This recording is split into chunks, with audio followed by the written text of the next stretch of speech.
Ay ruhsar sen gülüm, sözlerin şekerim, dilimden düşmez hiç kuyum sen gazelim.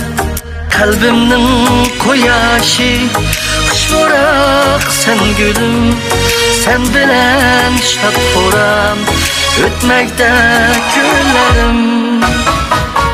Güzelim sen,